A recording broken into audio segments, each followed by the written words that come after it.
Road లేదు, రోడ్డే లేదు. అదొక స్కామ్. ఇంకొక సూపర్ స్కామ్ చెప్తాను వినండి.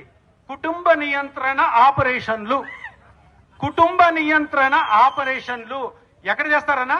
పిహెచ్సిలో చేస్తారు, లేదా గవర్నమెంట్ హాస్పిటల్లో కర్నూలు చేస్తారు. ఫ్రీయే కదా, ఒక్క రూపాయి తీసుకోకుండా ఎవరైతే కుటుంబ నియంత్రణ ఆపరేషన్ చేసుకున్నారో వాళ్ళకి డబ్బులు ఇచ్చి పంపిస్తారు. ఆ రోజు పండ్లు పొలాలు ఇచ్చి తర్వాత కొన్ని డబ్బులు ఇచ్చి ఆ మహిళకో ఆ పురుషునికో ఇస్తారు. ఇక్కడ కుటుంబ నియంత్రణ ఆపరేషన్ లో 5 లక్షల బిల్లు కొట్టేశారు. 5 లక్షలు ఎవరికి తెలుసా? మనుషులకి కాదు, కుక్కలకి.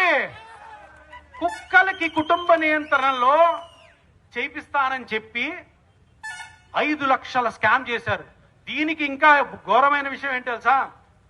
హ్యూమన్స్ ఫర్ డాగ్స్ అని ఒక ఏజెన్సీ ఉంది, అది ఢిల్లీలో ఉంటది.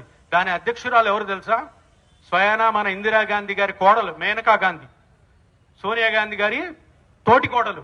ఆవిడ ఫోన్ చేసింది కమిషనర్కి, ఎవడురా నాయనా నువ్వు కుటుంబ నియంత్రణ అని చెప్పి 5 లక్షల బిల్లేసి స్ట్రీట్ డాగ్స్ కి నువ్వు ఇచ్చేపించావని చెప్పి. అంటే అంత ఫేమస్ అయిపోయింది ఈ మున్సిపాలిటీ వల్ల, ఈ తెలుగుదేశం పార్టీ వల్ల.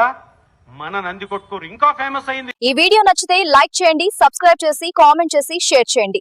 అలాగే మరిన్ని ఆసక్తికరమైన న్యూస్ కోసం మా CBS న్యూస్ ఛానల్ ని చూడండి.